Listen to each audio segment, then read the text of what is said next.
Good afternoon, ladies and gentlemen. This morning we discussed environment in literatures and environment in language and literature teaching. This afternoon we are going to discuss environment in education, especially high school educations. First of all, let me introduce you the speaker, Ibu Elka Andriana, PhD. She finished her PhD in Sydney School of Education and Social Work, Faculty of Arts and Social Sciences, the University of Sydney, New South Wales, Australia. Her research is in engaging with the student voice through arts-informed methods, exploring inclusion in 3 schools providing inclusive education in Yogyakarta, Indonesia. And then her Master of Education was obtained on Early Childhood, Faculty of Education in Monash University, Victoria, Australia. Her research was on a self-efficacy and attitude of early childhood teachers about inclusive education in Indonesia. And she got many awards and scholarships, alumni grant scheme, Australia Awards, Indonesia, Sydney Southeast Asia Center, conference grant, postgraduate research support scheme, the University of Sydney, and then postgraduate research support scheme, the University of Sydney. And then also Australia Awards, scholarships, and Australia Partnership scholarships. Right now, she is the principal of SMA Tumbuh, or Tumbuh High School. And also, she is a part-time lecturer in elementary school education, Faculty of Education, Sanata Dharma University. And then she also wrote some journals and also was doing project. Last August, she finished Amplifying Children's Voices within Arts-Based Service Learning, Emerging Inclusive Education Practices in Indonesia, with Michelle Bonatti from IFIS, Postdoctoral Research Fellowship Scholars. And then she also published some books, wrote journals, and also reports, right? This afternoon, she is going to discuss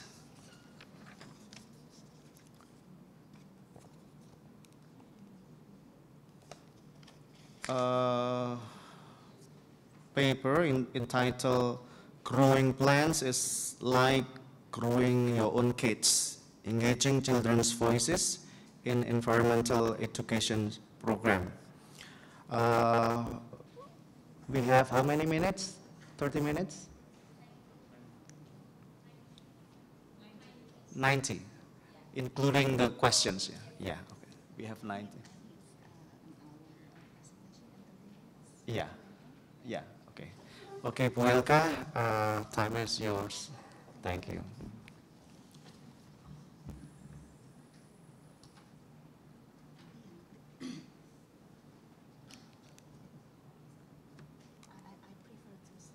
Oh, okay, that's okay.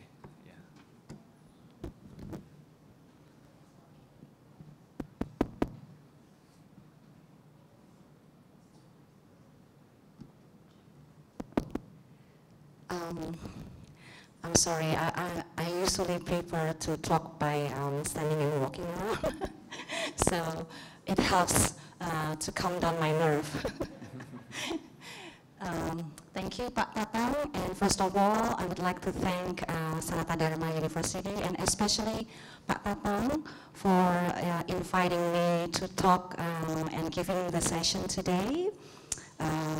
Because I think this kind of conference allows me to allows me to develop and explore my research interest in children as researchers and children's voice. And I also anticipate that I could receive some feedback from the audience, and hopefully the audience also would get some meaningful messages from the sessions, especially from the students, because I'm not presenting alone. I'm bringing my students here with me. These three lovely boys sitting at the front here. I would introduce them to you later. Can I please ask one of you to help me clicking the... Come up. Yeah. You can use click. Oh, okay. Thank you.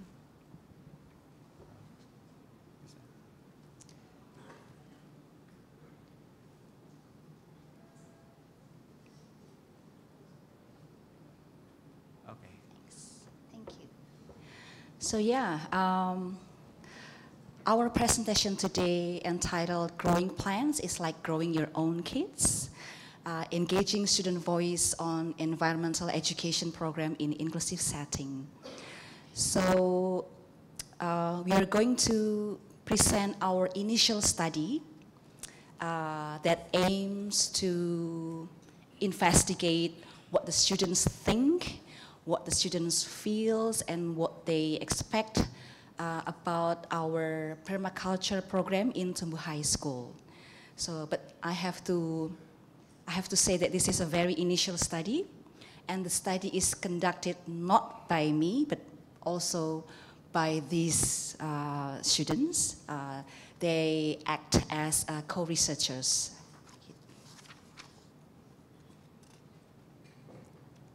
Oops, I think I pushed the wrong button. The right one.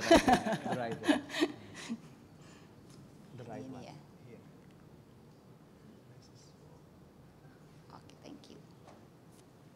The right. Yes, why student voice? I think for us to develop a holistic education system, we need to really involve the students, and we need to study what the students think and what they feel or what they expect around a particular program. So without consulting to students, I think what we are doing maybe is not really meaningful, and also it's not really, especially not meaningful for the students themselves. Yeah. And also the student voice becomes means of transforming schooling and making the curriculum more relevant to students' needs and interest, especially because in our school, the students are coming from different backgrounds and they also have different needs. And also student voice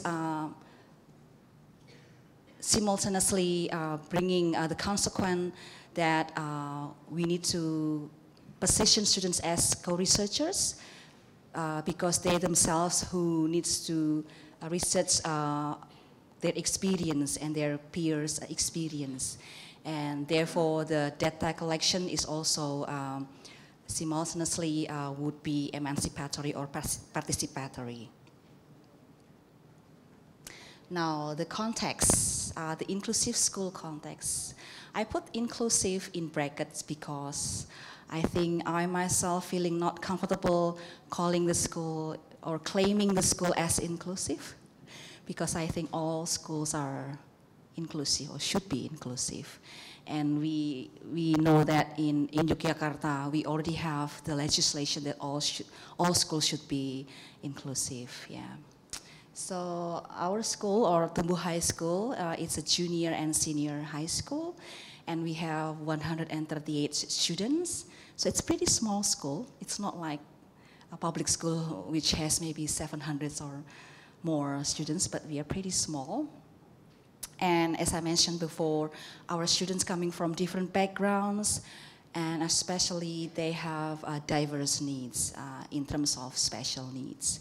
So we have students who has autism, we have students who are blind or who are deaf, and maybe who have physical disabilities and also intellectual disabilities.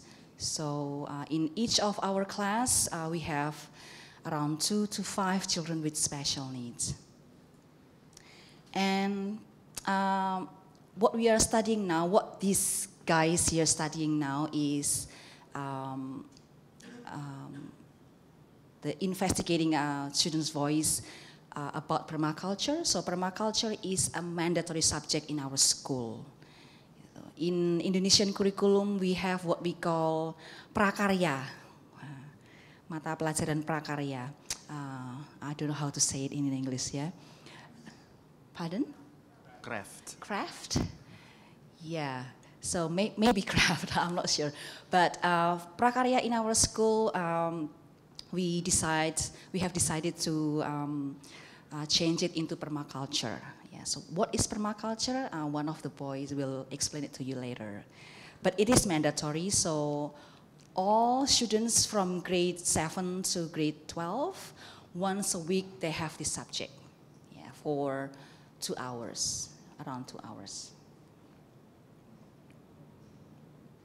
So yeah, basically we are conducting a little study, and the aims is to investigate students' views and feelings and experiences of permaculture. And the approach is participatory, and the investigator is not me, myself, but also the students here.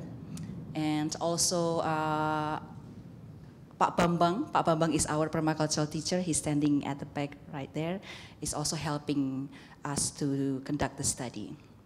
And the method, we collect data from booklet, from survey, from focus group discussion, and also observational notes.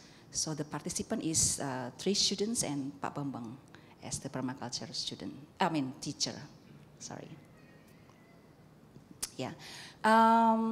Actually, in our school, permaculture is not the only environmental education. We also have Mangrove for Life, and also we have intensive program.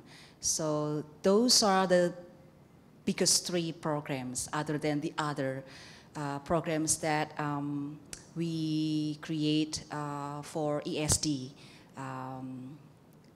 Education for Sustainable Development. So we have many others programs, but those big 3 is the biggest 3 programs, and the mandatory and the regular program is permaculture.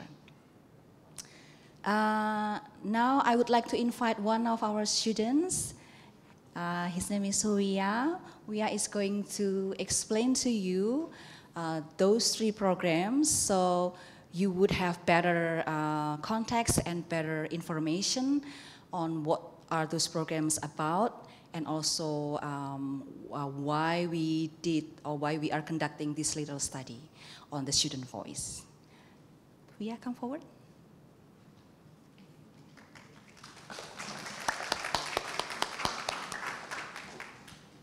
Hello, my name is Wia. I'm 10th grade from Tumbo High School, and I like to do permaculture because it helps the environment, and it's been there since the beginning of the human race. So what exactly is permaculture? According to Bill Mollison, permaculture is a philosophy of working with rather than against nature, and looking at plants and animals in all their functions rather than treating any area a single product system. The next one is, this is one of the activities that we do in the school. It's feeding the animals. So we feed the animals with the crops that we get in the garden. After we feed the animals, we get their feces to make compost in the garden. The animals are, there is guinea pigs, geese, goats, sheep, chickens, and turkey. The next one is, so this is, we're planting crops. We usually plant crops in plant boxes, hydroponic system, and basically all over the school. We usually plant eggplants, passion fruits, chili, onions, and many more. The next one is, this is when we made worm food for the worm composter. So we make worm food from pond water, VCO, and geese feces. After we make the worm food, we give it to the worm composter. So every 3 days, we collect the compost from the worm composter for selling it or use it as fertilizer. So this is one of the products that my friend made. It's called pupuk casting. That's it.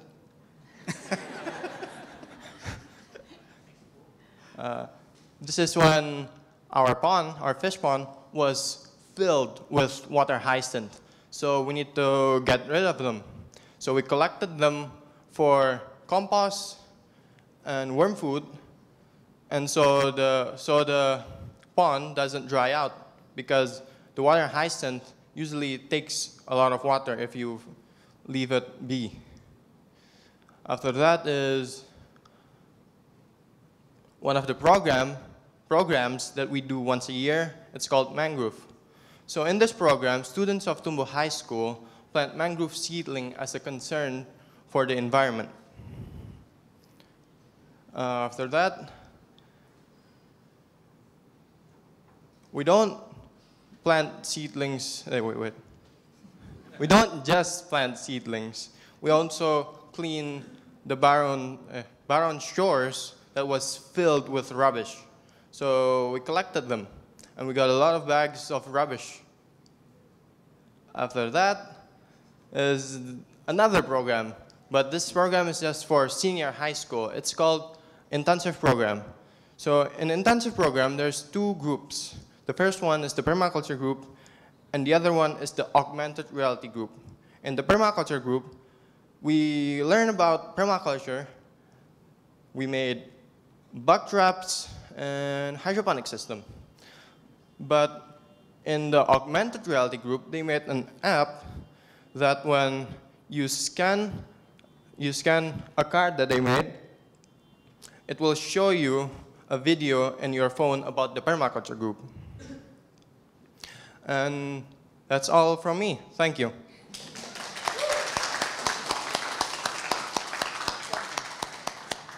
Well, yeah, please stay for a while, yeah. And so Via is one of the students that we call Permaculture Ambassador, is it? Yeah. So last year, was it last year, Pak Bambang, he won. Pak Bambang has a program that for some students who really, really loves permaculture, and Pak Bambang provided like a trophy. Yeah, a trophy. And did you win last year? Yeah, so he won last year. So these boys, they love permaculture so much that they just go straight to the garden or to the farm animal or to the fish pond, or during the breaks, to school breaks, after school, and they often stay until like 6 p.m. They don't want to go home. Okay? Yeah, so that's why we invite them here to speak and share their experience. And what Via has today, this is not getuk ya. This is fertilizer. Ini pupuk ya. And I think Via bring how many? Three or 4? Only 3. Oh, 4, yeah. And he will give it to you as a gift or as a door prize, yeah, later. Thank you, Via.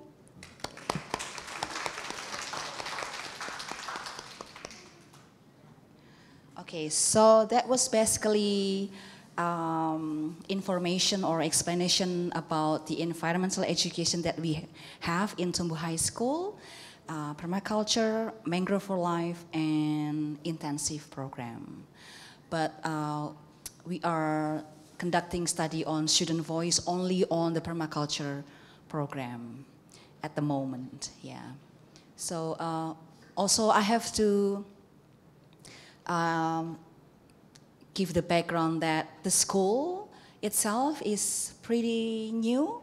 So we only started like in 2017. So we are only 2 years old. Well, Sekolah Tumbuh is pretty, well, not that old, but it's actually 14 years old. So it was founded first in 2005. So we started with primary school 1, and then we opened primary school 2, primary school 3, and then 4, and the high school. So the high school and primary school 4 is the youngest one. We are only 2 years in that campus. And the campus is located in Bantul, Sewon, Bantul.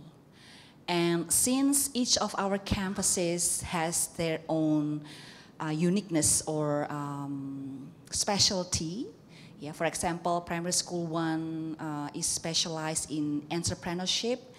Primary school 2 is specialized in art and museum.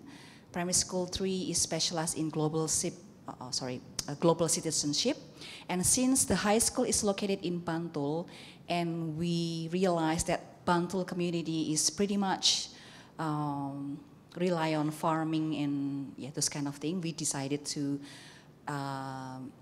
take environment education as our primary program. Yeah. Okay. Now we go back to the student voice. So we collect data using booklets. Online survey. So Renan here, he's conducting online survey. And then Ajani, he's conducting focus group discussion. And observation is coming from Pak Bambang as permaculture teacher and myself. The booklet, Wia has explained to you the intensive program. So the intensive program has a booklet, and in the booklet, students write their opinions and their feelings about conducting such program. And these are the booklet. And when I read through all the booklets, some of the voices are, they said, I'm happy because I get to learn to create augmented reality. The program was supported by Das University. So Das University is not really a university. It's like a community program run by Endang Sukamti, Ben. Yeah, if you know Endang Sukamti, so they also opened this community program to help people who wants to learn more about design, communication, and visual. And then some students say that they're happy because they know how to make insect trap by recycling plastic bottle. They know how to make organic pesticide, no need to buy, happy to learn. But also, some of them also saying that they're feeling bored, they don't like the program. Yeah, so various opinions. Now with the survey, I'm going to invite Renan. Come here, Renan. Come. This is Renan. Renan is conducting online survey, yeah, Renan. So Renan and Ajani write down some questions and then put it online, and they spread it to their peers and their friends, to 138 students in Tumbuh High School. And Renan will explain the results. Yeah, Renan.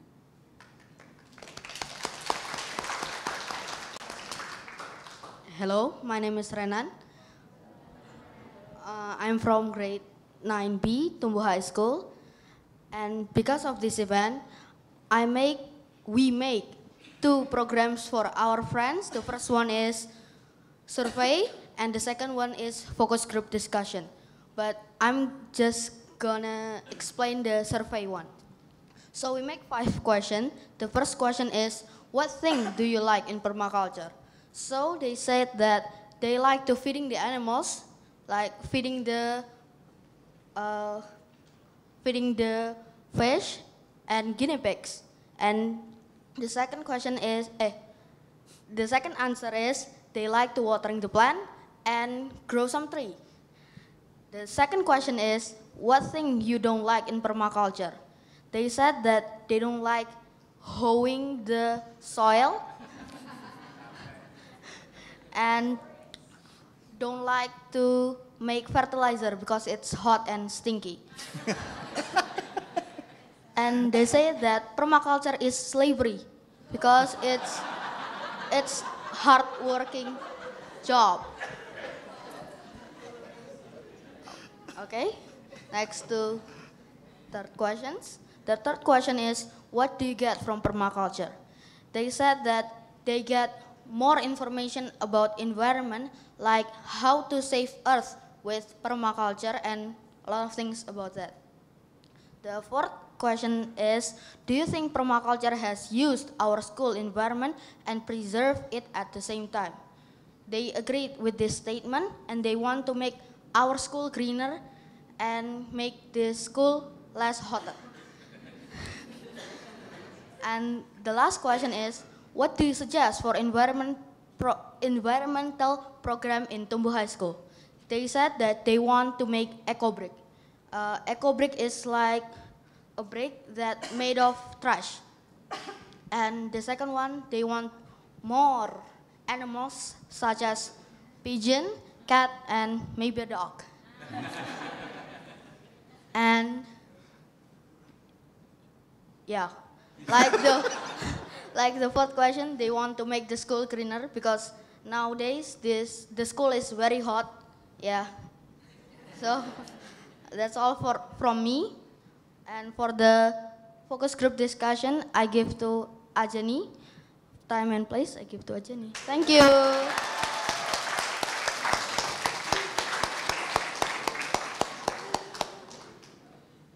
Hello, my name is Ajani, and just like Renan said, I'm going to talk about the focus group discussion we did. So, we did a focus group discussion because we wanted other opinions other than the 5 questions on the survey. We wanted other opinions, the good ones and bad ones, from a better perspective. So we picked 2 students from each class, one who likes the permaculture program and one who doesn't like the permaculture program. So the first question, do you know the relations between permaculture and the products that we consume? They said that the food, we can eat the crops and the meat, like we can eat the goats, the turkey, the fish, and we have natural food coloring because we have the butterfly pea flower in our garden. So if you want to color food, we can use the natural food coloring. The next one is the second. Why? Why permaculture? We got 2 sets of answers. One's like the basic and casual answers. They like permaculture for sports, to get a healthier body, to kill the time because they're bored.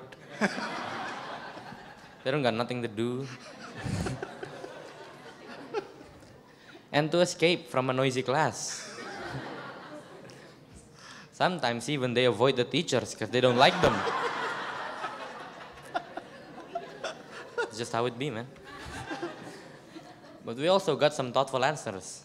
Like, some answered to give back to nature the way nature gave us. To appreciate food because we grow it ourselves. So it feels a lot better when we eat it. To appreciate the farmers. Many people undermine farmer. It is an important job. Without farmers, we can't eat the crops that they grew, and they don't get enough credit for that. To love the nature. Nature is important. Don't just build factories. It's like the same as to give back to nature. Don't ruin nature. We need to give back to them. And it's more natural than agriculture. Better in taking care of nature than regular agriculture. Yeah, that. On to the next one. Okay, the third. The ideas for the permaculture in the future. We need to plant more passion fruits. we got passion fruit, but not enough. We need more. We need to plant more big trees to make the school less hotter, plant more fruits in general, get a chicken farm, make a banana circle. For those who don't know, a banana circle is when you plant a banana tree in the form of a circle. And so in the middle, we can take dead plants and put it there to make it to a compost.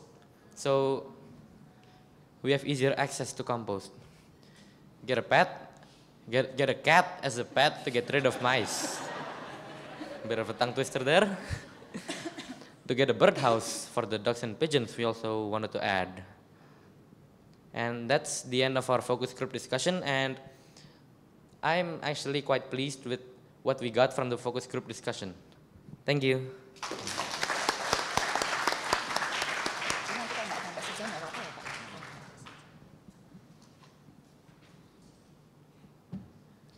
Thank you, Ajani. Oh, before we are moving on, I would like to invite Renan again.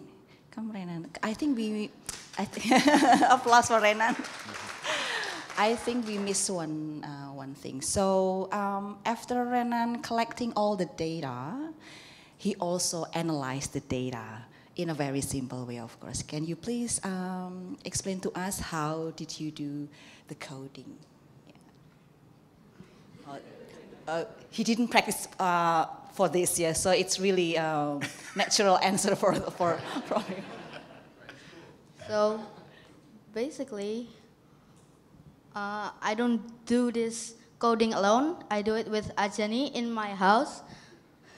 So we did a job from 10 a.m. to 2 p.m. Yeah, it's a lot of time, but I'm really proud of the answer of my friends about the survey. Yeah.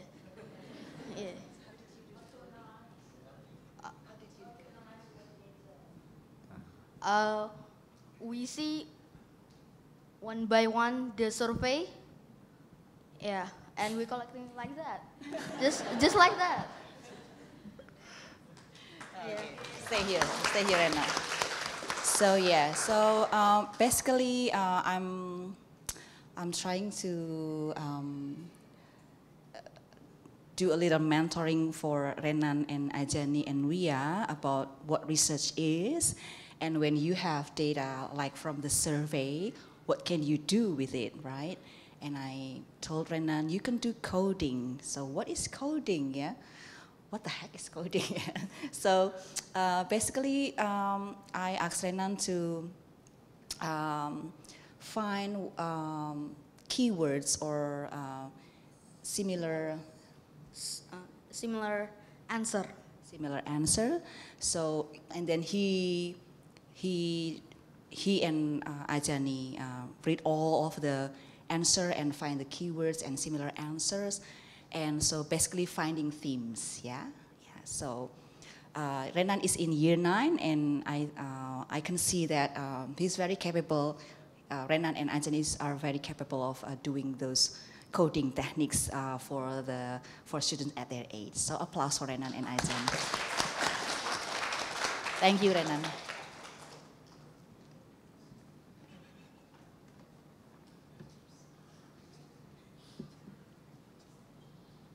Yes, so before we are moving on to the discussion, what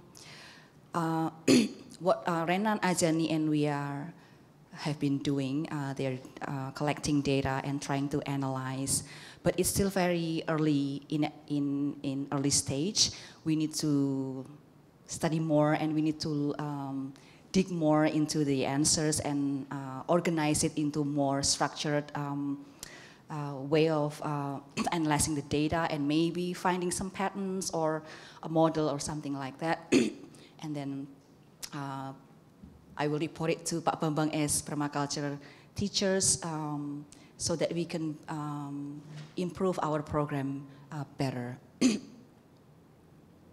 So reading all of those answers from the methods that we did. We think that environmental education is indeed broader than the cognitive content.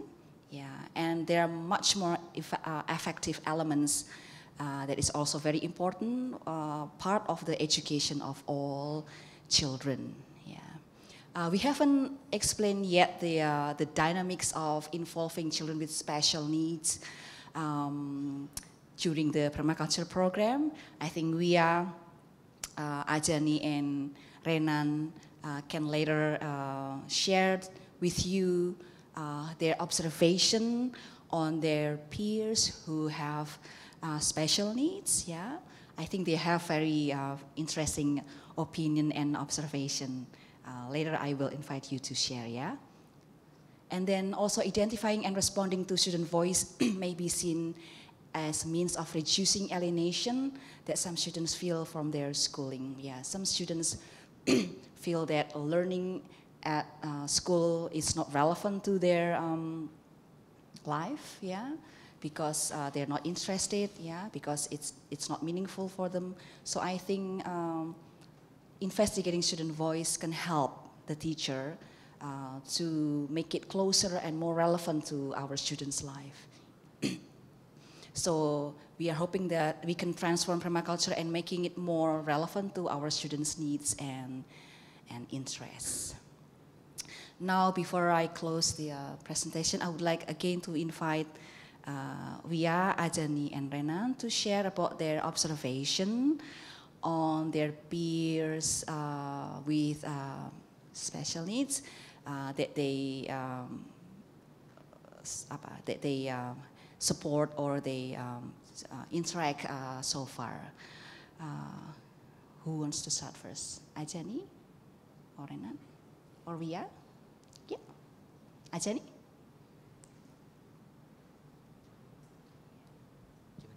What is your observation on your peers with special needs when doing the permaculture? When doing the permaculture, in the garden, there's usually one guy with special needs. He's called Aurico, we call him Auric, and he have a little bit of trouble communicating and understanding, but with his enthusiasm, we managed to get him to understand what he should do, and now he knows what he should do when he's alone, and I think that's a good sign of this. Thank you. Yeah, thank you. And Renan or Via? Via?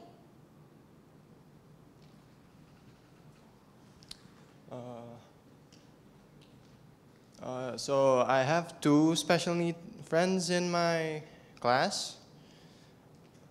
Every time we do permaculture, they really liked it, but they need some help to do some things, or we need to tell them to tell them something. I don't know. But they actually like permaculture. My brain is not working. Yeah? Yeah. Okay, thank you. He said my brain is not working.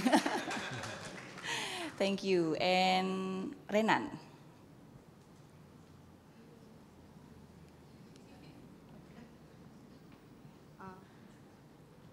Hello again.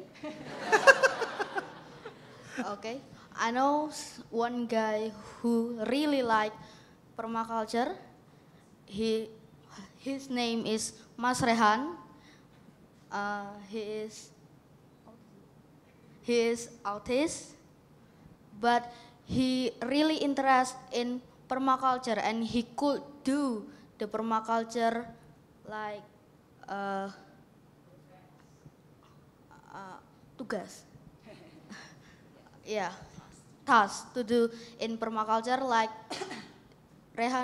Mas Rehan really like to giving food to the guinea pigs. Thank you. Thank you, Renan. Yes, so from our observation, from my observation, an activity like permaculture is not only about environmental education, but it's also a space for our students with diverse needs and diverse abilities to interact and to make their dynamics through the permaculture program, and to help them become more inclusive individual to each other. So they take care of each other, they help each other, they support each other, and at the same time they're learning about permaculture. Yeah.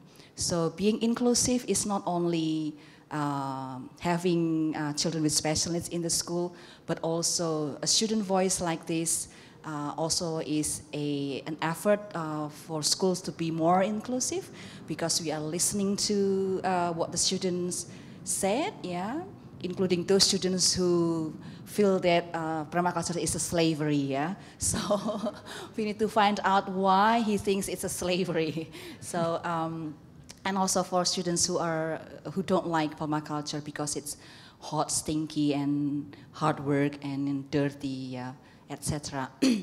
And we want our students to be more on control in developing the programs of permaculture. So not only the teachers who designed it, but the students could also design the permaculture together with the teachers. So by that way, I think we are cultivating the culture of more inclusive school and also democratic school. That permaculture is not only a subject or with cognitive burden, but more than that, they love permaculture, and we are trying to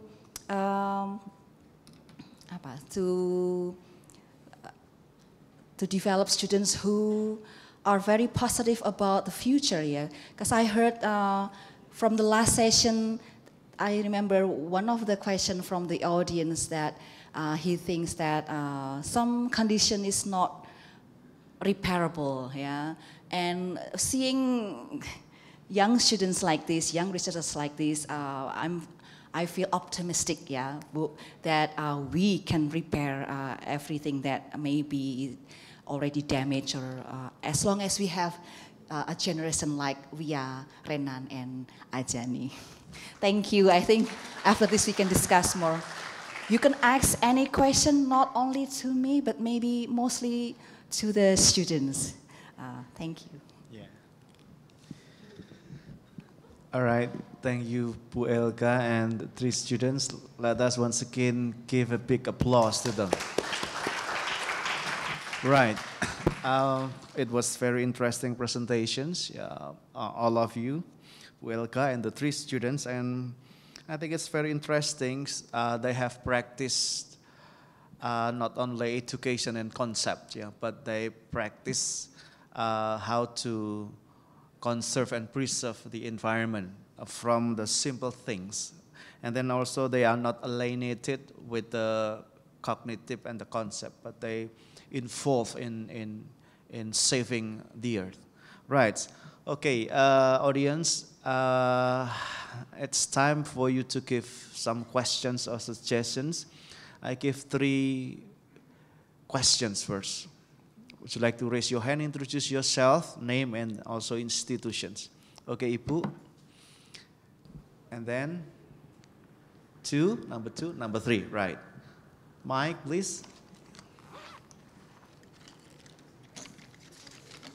Do you have any?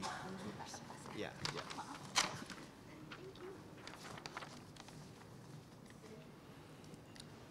Good afternoon. My name is Arilia. I am from Universitas Widya Mandala Madiun. I feel mesmerized because of their presentation, and then it seems like what they have presented, or what you have presented to us, it's one of the school's activities, right? Permaculture. And my question is, have the students or the members of the school implemented all what they have gained at school to the society in order to preserve the environment? That's the question. Thank you. All right, number 2. Yeah, would you like to stand up, please? Mike.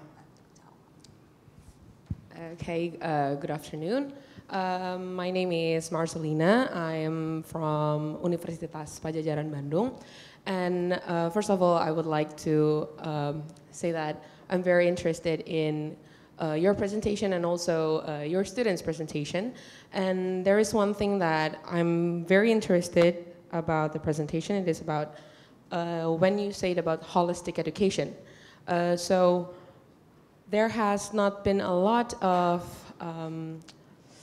universities or maybe high schools or junior high schools that uses the term holistic or incorporate the term into their education. And I would like to know your opinion about maybe the applications of holistic education or maybe early holistic education in for early education, maybe for elementary schools or junior high schools in Indonesia, because I have not really seen or heard about this term being incorporated in the education system in Indonesia, and how and do you think that we can actually work on that in Indonesia? I mean, this kind of system in education. Thank you very much. All right. Okay, questions number 3, please. Thank you very much. Good afternoon, everyone.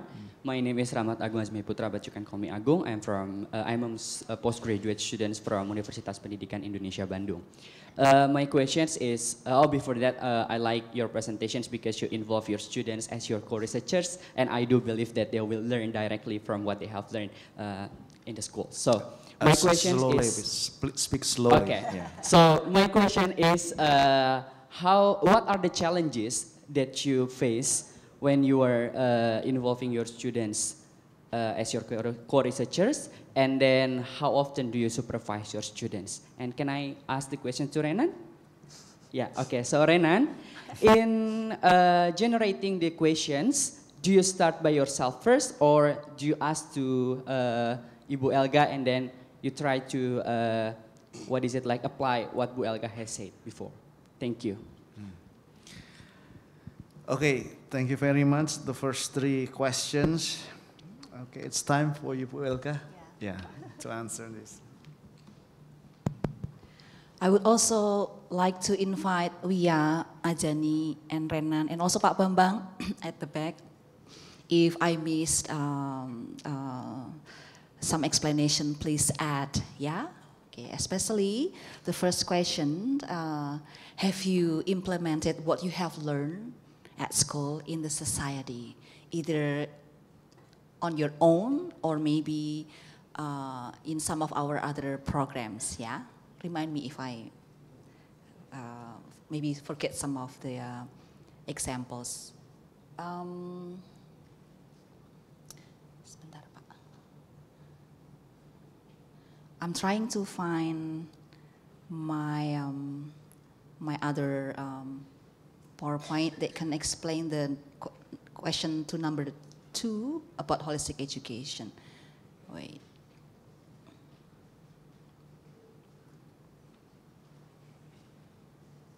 Do you need the slide? Ya, udah ini. Emang saya copot.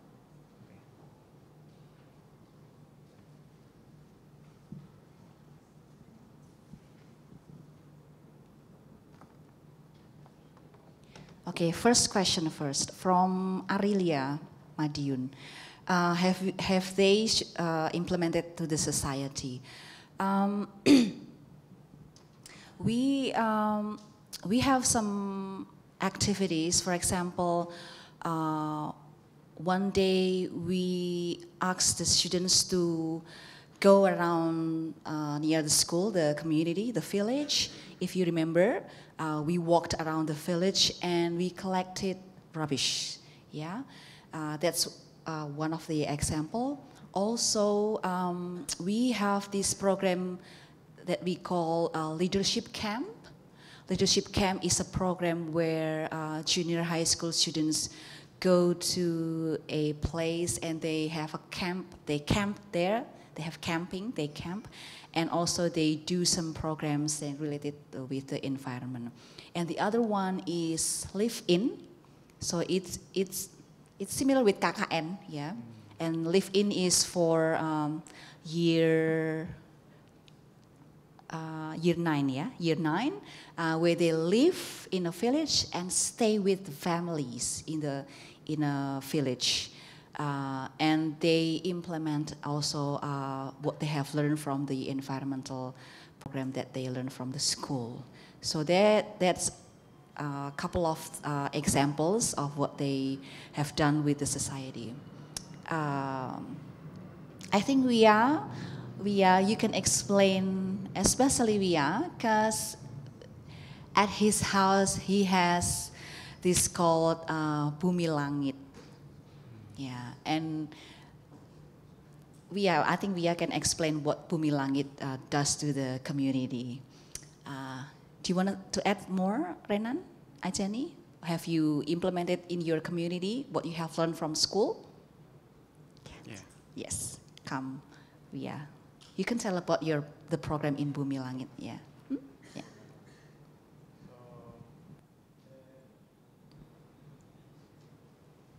So in my house, it's called Bumi Langit Institute. It's where you learn about permaculture.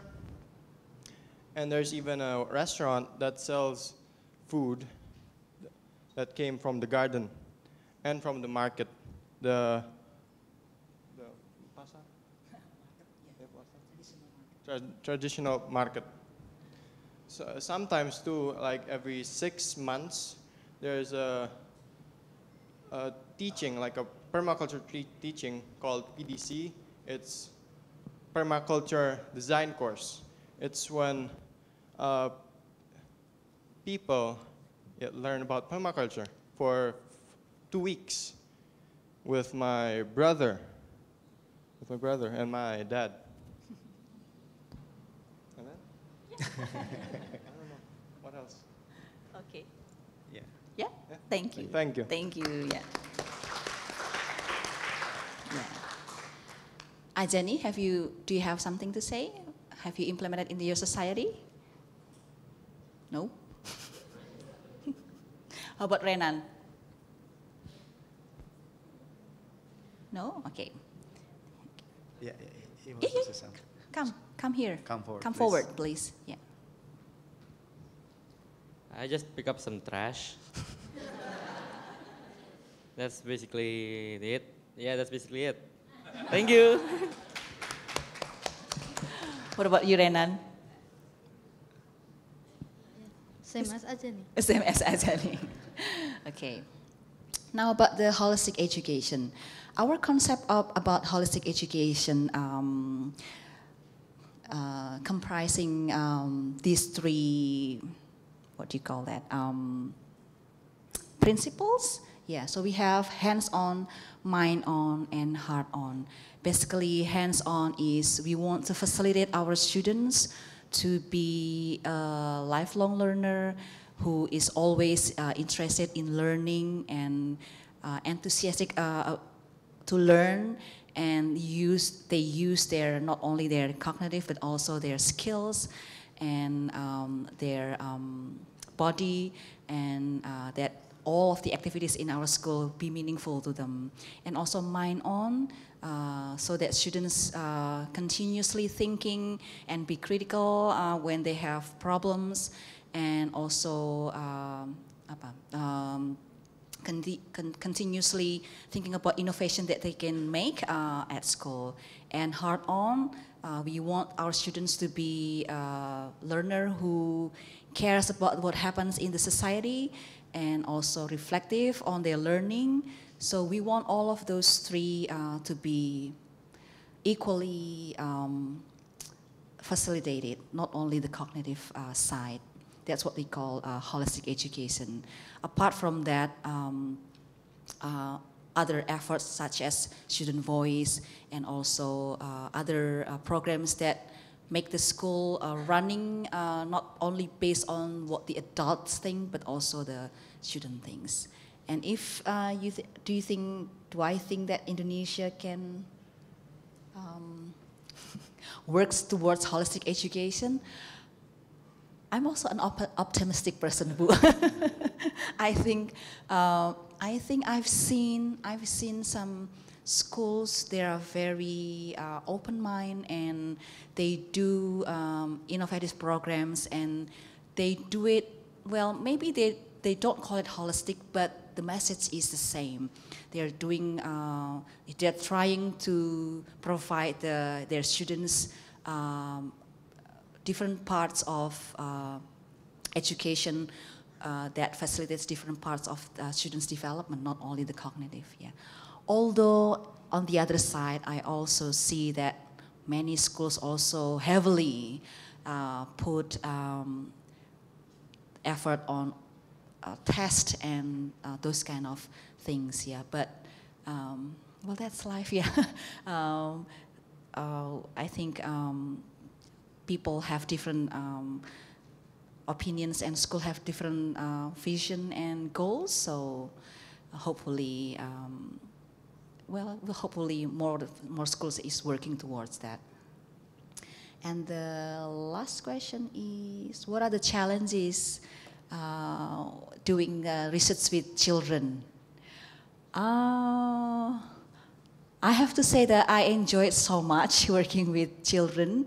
I would prefer to call myself an advocate of children as researchers. Yeah, usually when I say children as researchers, people go, what? Yeah, and can they run research? Yeah, even young children as young as like 4 years old and 5 years old, they can do research. Early childhood stage, they can do research. Yeah, of course, it should be managed and designed according to their stage of development. But I enjoy really much working with Renan, Ajani, and Wia. Challenges is sometimes I need to remind them to work on the tasks. For example, like, Renan, have you done the coding? Have you done the coding? And also slides, preparing slides for today, and also focus group discussion. I think because this is their first project ever for Wia, Renan, and Ajani, I think they have space, they have more to improve, yeah, more to improve, especially thinking about what they are going to research, the questions, something like that, and also working on time. Yeah, it's pretty hard, especially for boys.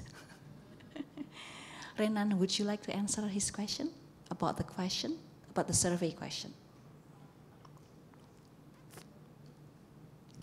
Come forward. Yeah. So, how do we make the questions for the survey is, we especially go to the principal office and discuss, the four of us discuss what the children is interested at permaculture, and then we make the 5 questions like that. Yeah, that's all. Thank you, Renan. Yeah. Yeah. Yeah, okay, thank you. I think the first 3 questions have been answered. Okay, I give we still have time, right? The second sessions, the next 3 questions. Okay, 1, 2, 3, yeah, 4, 5. Okay, 5. Maybe 3 first. Yeah. 3 first, yeah. All right. Okay, we still have maybe 35 minutes. Yeah, it's okay. So thank you very much. Yeah, introduce yourself. I'm Hari Susanto from English Letters Department. His father, yes. Yeah. Okay, I'll continue about the challenge. Yeah. So I think this is just one of the alternative school, also special school or pioneer school. But the challenge is about the recognition from the state, from the government. How about that? So it means, do you think that you also apply all the requirement from the government?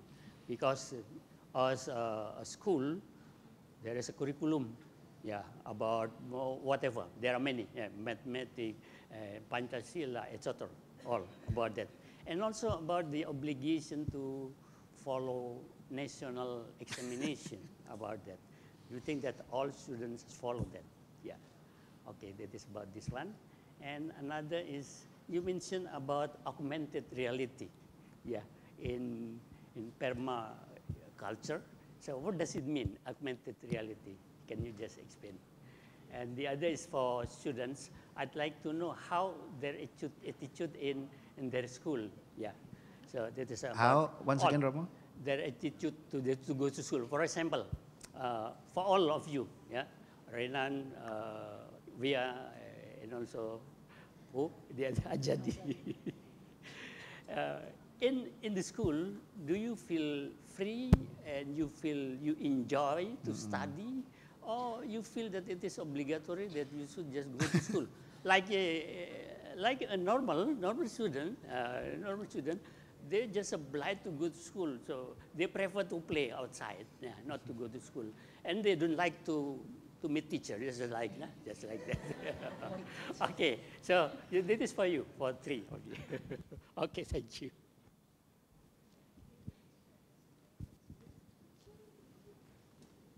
Right, okay, second question. Good afternoon. Yeah. I'm Philip Andrew Garlitos from Ateneo de Davao University in the Philippines. I have 2 questions. The first one is, you said that you promote inclusivity in your school, and we have found out that there are students who have negative attitude towards permaculture. So my question is, what do you do with the students who have negative attitude towards permaculture? Do you just accept them as they are, like they may not like it, they may not appreciate it, or do you make any interventive measures so that they would move from seeing it as an obligation or requirement to embracing it as a way of life? Then the next question is, looking into the student voice on permaculture, what does it tell you about the overall perspective of these young people as members of the Generation Z as regards how they see the environment and caring for a common home as young as they are? So those are my 2 questions. All right, thank you. The third questions over there, yeah. Okay, so hello, my name is Diana Citra. I'm from Universitas Sanata Dharma. And first, I think your presentation is very interesting, especially with the current status quo where children really needs to aware about environment. And my question is, based on Renan's presentation, that from the survey, it is stated that some of them feel bored with the permaculture, meaning to say that there are people who are students who are not interested with permaculture. And from the percentage, which one is more higher?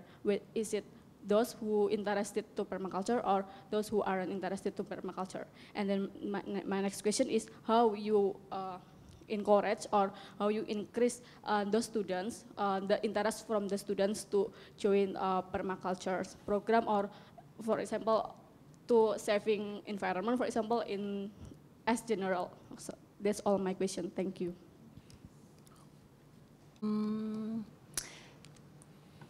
There are 2 sides of it, Romo. So one side is they are very positive about Sekolah Tumbuh in general, especially in Bantul, the one in Bantul. Oh, I have to inform you that the campus in Bantul is starting from primary school. So permaculture is not only conducted by the high school students, but starting from primary school. So from year 1 they're already doing permaculture. When we opened the school in Bantul, the response was really positive, because the government said that they don't have inclusive school yet, such as what we are doing in Sekolah Tumbuh. So they hope that Sekolah Tumbuh could be a mentor or a facilitator for other school to be more inclusive. That's the bright side. The not so bright side is especially when it's dealing with accreditation. So when we are doing the accreditation, it just doesn't make sense for an inclusive like us to meet all the standard that being made for, what should I say, a regular school or something like that, yeah? So it's many things we have to manipulate just to meet the standard of regular. I honestly don't like to say inclusive and regular school, but since we have students with diverse needs, there is no way that we can teach in one strategy. There is no way that we can provide material in one level, or yeah, we have to do different strategies, different materials, even different types of assessment, yeah. And those kind of things really doesn't meet the accreditation standard. And yeah, I think that's our biggest challenge. And we are still doing UN, Romo. So in the end, we have to do the UN, yeah. Renan and Ajani very soon will be very stressful with the UN. Yeah. They are in year 9 now. But so what we are doing in our daily learning activities is we differentiate between learning and test. So learning is learning, test is test. So we are trying hard to provide learning for our students. But when it comes to tests, for example, like UN, so as soon as they are in year 9, we are starting to give them strategy for them to be able to do the test, for example, like Bimbel. And then approaching the time for the UN, we would reduce other subjects that are not related with UN, and then we give them drillings to to practice working on the test. Yeah, that's our strategy. Yeah. So yes. So we have to be strategic between providing learning for our students and then also meeting the standards and UN. Yeah. About AR, I'm not really the best person to answer the AR, honestly. Maybe Pak Bambang, if you can help explaining about AR. But basically, during the intensive program, the students were divided into 2 groups. One group doing permaculture and the other group who are really interested in digital technology. They were supported and helped by Dutch University to create AR.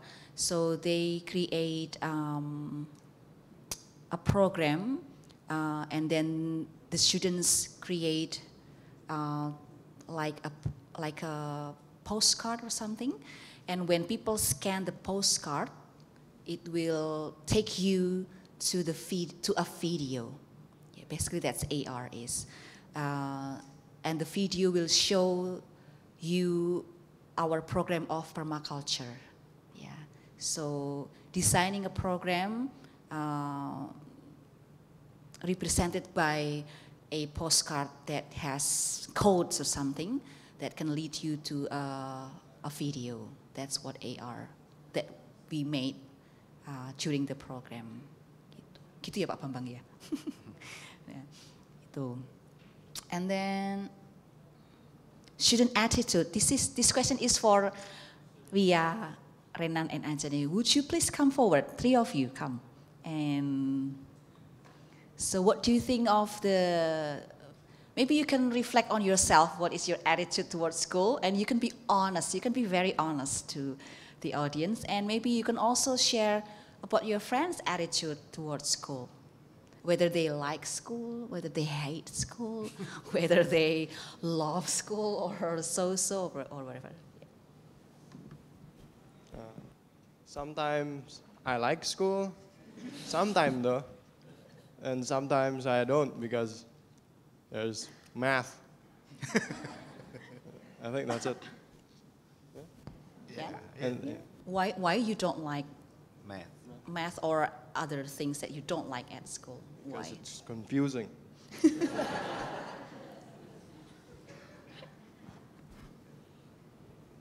I like going to school.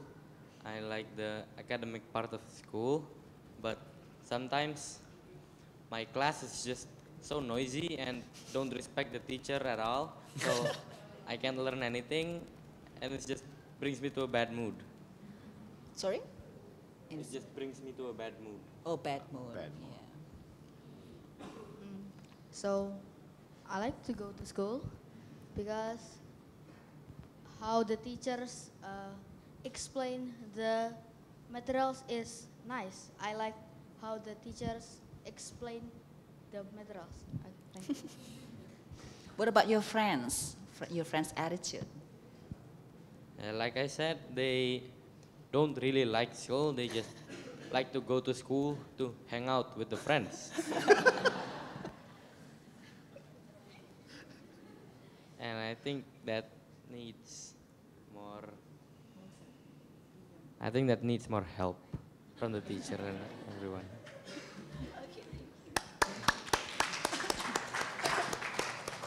Pak Tatang, as a parent, maybe Yeah. can share your experience with your son. Okay, frankly speaking, I send my son to this school. He likes this school because he said that I can have a long hair.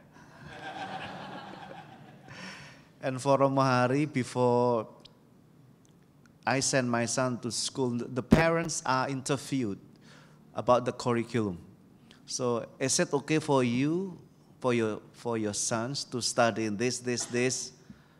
Yes, okay. To follow this curriculum? Yes, okay. So I think parents are interviewed first, so it doesn't matter, Romo. Thank you. Thank you, Pak. Okay, next question from Philippines. Negative attitude, how to encourage those students who has negative attitudes. Honestly, the results of Student Voice is just recently acquired. So we haven't done something formally based on the Student Voice result. So we know the results now, and Pak Bambang and I, and also these young researchers, after this, we would like to sit down and maybe create a strategy for those who really doesn't like permaculture. But I think Pak Bambang, can you please come forward? Pak Bambang maybe can share, and you can speak in Bahasa. Yes. He can speak in Bahasa. Okay. Yeah. Maybe he can explain in Bahasa and later we can translate. Gimana cara mengatasi anak-anak yang nggak suka permakultur, Pak Bambang? Tahun lalu kami memberi sebuah tantangan, terutama yang pertama siswa saya pertama permaculture di Sekolah Tumbuh baru dimulai 1 tahun yang lalu. Dulu Sekolah Tumbuh sangat gersang karena kami menggunakan sawah sehingga berubah menjadi sekolah. Sangat gersang, kemudian kami mulai permaculture. Ketika itu siswa kami, Wia dan teman-temannya yang sudah lulus, itu sangat hobi menggali. Ini saksinya, jadi ketika mereka mulai menggali, itu mereka menemukan batu besar, bukan mereka berhenti, tetapi tidak ikut pelajaran yang lain. Tertawa dia ingat. Jadi mereka harus mengeluarkan batu besar itu supaya keluar lalu kita bisa menanam. Lalu dari 5 anak tadi, 4, dimulai dari 4 anak tadi, mereka akhirnya membuat saya menemukan ide. Lakukanlah itu, tahun terakhir saya beri piala. Lalu mereka berempat terus melakukan menanam dan menanam sampai selama 1 tahun ini agak diganggu dengan UN sepertinya memang. Kalau nggak ada UN mungkin nanam terus ya. Ya, hasilnya lalu seperti kami punya pentas seni lah semacam itu. Jadi pada akhir tahun kami memberikan piala, 5 buah piala, kemudian tengah-tengah ada tambah 1. Kami berikan piala kepada anak yang selalu menanam dan menanam. Dan itu trik yang pertama. Trik yang kedua akhirnya banyak siswa yang lain menonton, akhirnya kami sekarang punya 19 yang seperti Wia hobinya menanam.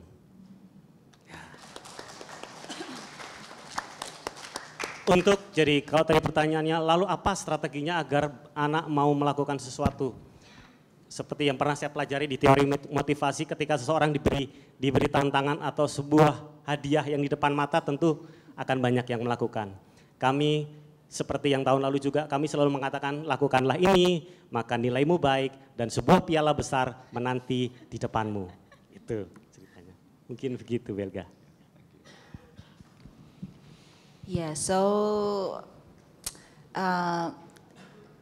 based on his experience, he has some strategy, for example, giving rewards for students, such as a trophy, yeah, for those students who are really diligent and hardworking in permaculture. And it gives example of the other students maybe who really motivated based on rewards. It has challenged other students to be more active in permaculture. Also, he said by observing, so from 4 students, they now have 19 students who are really interested in permaculture, and these 19 students give example to the other students on how enjoyable is permaculture, yeah, and yeah, I think after this study on student voice, we need more strategy to encourage other students to be interested in permaculture. But based on my observation also, activities such as the one that we did before, harvesting lele, yeah.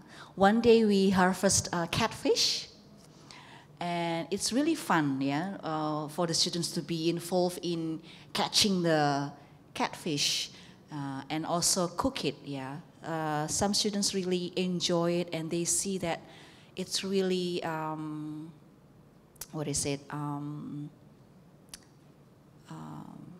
rewarding, yeah, rewarding.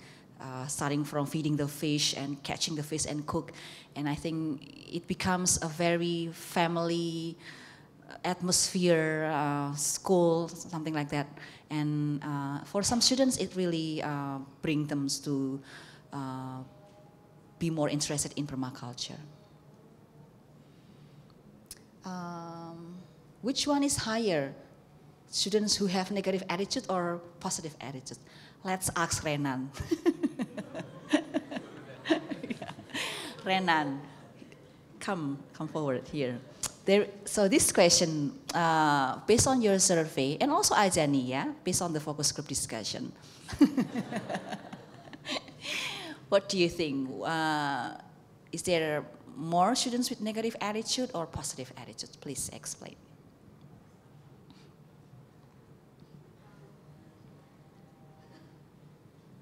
We got a lot of answers, and as I observed, we got more positive answers, but the negative answers are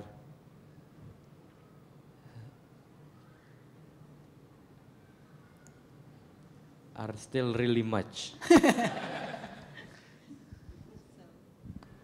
So I think there's a lot of people enjoy permaculture because at the second question, like, what don't you like about permaculture? And the real answer is there isn't a lot of my friends doesn't have any that they didn't like about permaculture. So on the second question of the survey, the second question is, what don't they like about permaculture? A lot answered that they don't have any activity that they don't like in the permaculture. So in conclusion, more positive attitudes toward permaculture? Oh, that's good news. Thank you. Yeah. Yeah.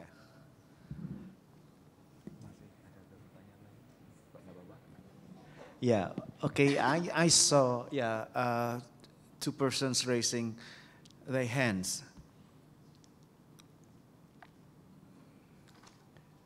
Could you please stand up, introduce yourself? Thank you. That's very fascinating.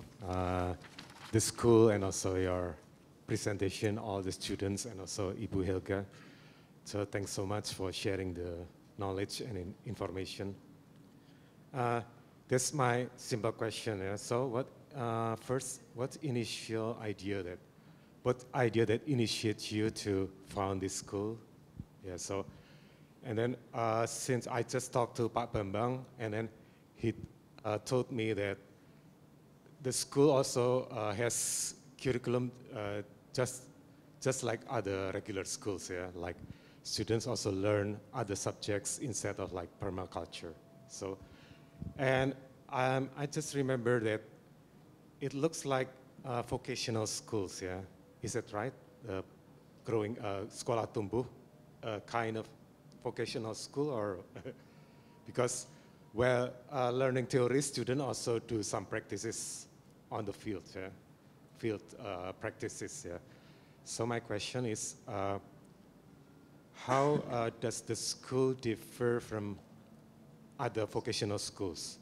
Just like in Central Java, there is like farming school, in which students learn farming, where also they learn theories. Yeah. Do students in the Sekolah Tumbuh also learn other vocational skills, like for instance, making handicrafts, and then they can sell the crafts to a market or something like that? Yes, thank you. All right, thank you. The next one, please. Hello, my name is Anindya. I'm from Sanata Dharma University. First of all, I want to say that it is interesting to hear Sekolah Tumbuh's permaculture program, and I think it's good for the youth to have awareness on environment. But since it's a mandatory subject in school, once they finish, as in graduate, is the student still continuing the permaculture program or any other environmental program from school? And if yes, how they do it? Thank you.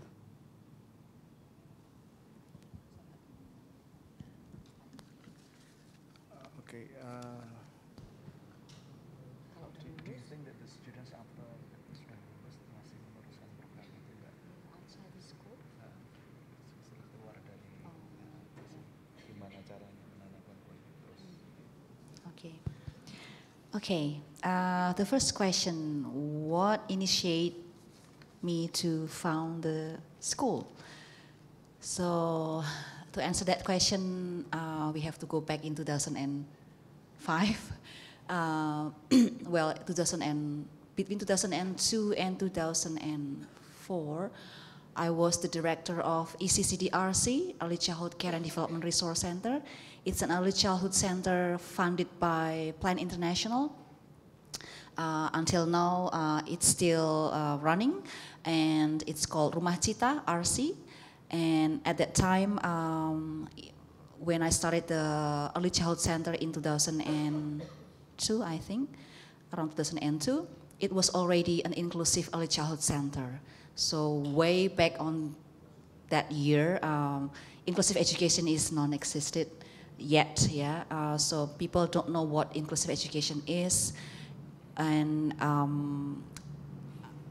I started to think that after the children finish from ECCDRC and they go to primary school, I feel that everything or inclusive education that we have taught to the children would be waste of effort. So, and that time I know Pak Wironegoro, Gusti Wironegoro. So I have the idea, but I don't have money. So I encourage him to open a primary school to continue the early childhood stage. So we agreed to open Sekolah Tumbuh primary school at that time, SD Tumbuh 1, SD Tumbuh 1. And then thankfully the community responded really positive until now we have 4 campuses. That was the story of Sekolah Tumbuh, yeah. And now inclusive education is widely promoted by the government. Back in 2005, people didn't really understand what inclusive education is. They thought that we are a special school, and if parents enroll their children to our school, the other parents would ask, "What's wrong with your children?" Yeah. So but now I think a lot of people starting to understand what inclusive education is. Is Sekolah Tumbuh vocational school? No, it's not a vocational school. It's a regular school. It's SD, SMP, and SMA, just like any other regular school. And we follow curriculum 2013, K13. So we have obligation to have those other subjects to be taught to our students. But we do want, as I mentioned before about the holistic education, we want hands-on, mind-on, and heart-on. That's why we created so many programs that provide our students a direct experience with whatever they learn. Yeah. So other than permaculture, we also have maybe Ajani, Renan, and Wia can help. Yeah. Other than permaculture, we have let me see. AP ya, area pertumbuhan. We have what we call AP or area pertumbuhan. If permaculture is mandatory subject, AP is elective, but students has to choose one from 8 area pertumbuhan. We have Mandarin, digital learning with iPad,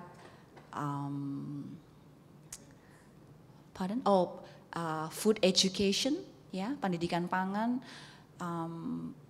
making batik, what else? Art and craft, and yes. Oh yeah, design, communication, and visual. What else? Music. Yes, see, they're better than me. So we have like 8 semi-vocational elective subject. Yes, so that's the reason we want our children not only to develop their cognitive aspect, but all aspect. The second question, what happened when they graduate from Tumbuh High School? Is that the question?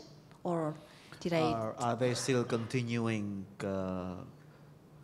preserving the nature after graduating from the school?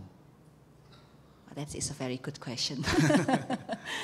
I don't know the answer to that question, honestly, because we don't have yet this tracer study, for example. When they graduate from junior high school and move to senior high school, they still do the permaculture because that subject is mandatory from junior to high school, even from primary school. But after high school, I can't really answer that question. We need to have research about that. Yeah, I think they have to take Faculty of Letters and learning eco-criticism. Yes, I agree. Yes, but that question brings ideas. Yeah, for maybe for me and Pak Bambang for treasure study, we need to track whether they still continue preserving the nature, yeah, after 6 years of permaculture, starting from year 7 to year 12, yeah. Yeah, Faculty of Letters of Sanata Dharma University, welcome you all. Thank you. Right, I think the time is up, right? Because at 3 o'clock we are going to have other programs. Now,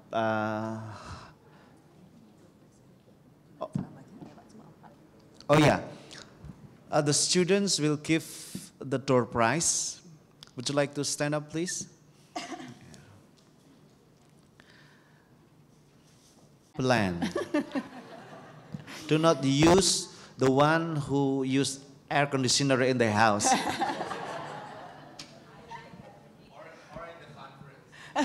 Yes, or in the conference. So Renan, whom do you want to give it to? Ask the audience. Oh yeah, maybe you can ask question and the one who can answer can get the prize. Yeah. Yeah. Quiz. You wanna give some quiz? Yeah. Easy quiz.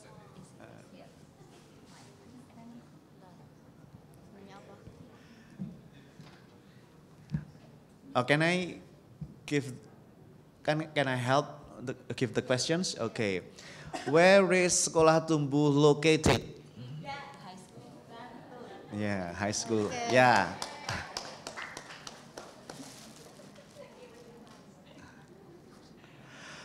Nice. Yeah.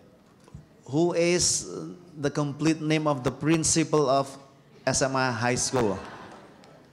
Raise your hand, please, Bu.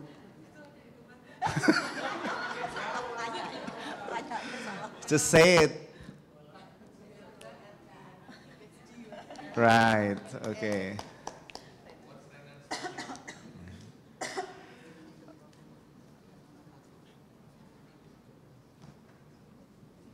Okay, yeah. Would you like to mention the 3 programs of environmental education? Bu Ana? Right, yeah. The door prize goes to the Vice Dean of Faculty of Letters. Okay, thank you very much. I give the floor to the Master of Ceremony. All right.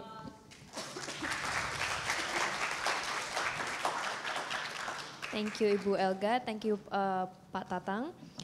So we would like to present the token of appreciation, and the token and the certificate will be presented by Dr. Paulus Sarwoto and Ibu Ana.